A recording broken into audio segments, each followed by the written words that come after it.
قتلوا اخواتنا في الميدان، قتلوا اخواتنا في الميدان. لم تتوقف هتافات أسر ضحايا ثورة 25 من يناير ل4 ساعات أمام محكمة جنايات القاهرة.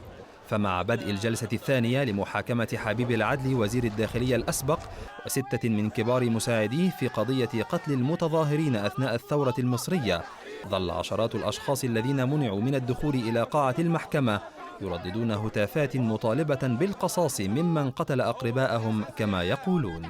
الإعدام. إحنا كدولة ديمقراطية ولسه في بداية الديمقراطية عايزين حكم رادع لحبيب العدل وأعوانه. أنا بطالب إن كل القتلة دول أو الناس اللي قتلت الشهداء أو الناس حتى اللي سرقت البلد أو اللي خدت فلوس الغلابة دول كلهم يتحاكموا محاكمة عسكرية زيهم زي البلطجية اللي بيتحاكموا حاليا محاكمة عسكرية. عايز أحضر المحاكمة وأشوف حقهم راح فين، أشوف حق ابني ده راح فين. وتعد هذه القضية الثانية المرفوعة بحق العدل بعد قضية غسيل الأموال التي أدت إلى حكم عليه بالسجن المشدد لمدة 12 عاما.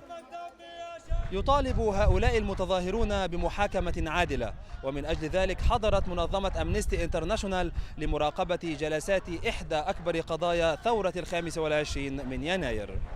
المنظمة جاءت وللمرة الأولى لحضور هذه الجلسة، لكنها لم تتمكن من الدخول إلى قاعة المحكمة ما أثار استياءها. هذه هي ربما تكون أهم قضية انتهاك لحقوق الإنسان في ثورة 25 يناير، وهي قضية قتل المتظاهرين في مصر. ولكن تقييمنا المبدئي هو أن طبعا الأسر يتم إهانتها في الخارج من خلال الوقوف هكذا في وسط الشمس والتعب في طوابير وعشان يدخلوا المحكمة، ولكن المحكمة المفروض أن هي تكون علنية ويدخلوا بسهولة ويتم تنظيم الأمر بشكل أفضل، وهذا رأينا يعني. وكانت المنظمة أصدرت يوم 19 من الشهر الحالي تقريرا بشأن حقوق الإنسان خلال الاحتجاجات الأخيرة في مصر، والتي راح ضحيتها ما لا يقل عن 840 شخصا وحوالي 6000 مصاب. أكدت فيه على ضرورة أن تضمن السلطات المصرية تقديم جميع المسؤولين عن تلك الأفعال إلى ساحة العدالة. توفيق أحمد، BBC، القاهرة.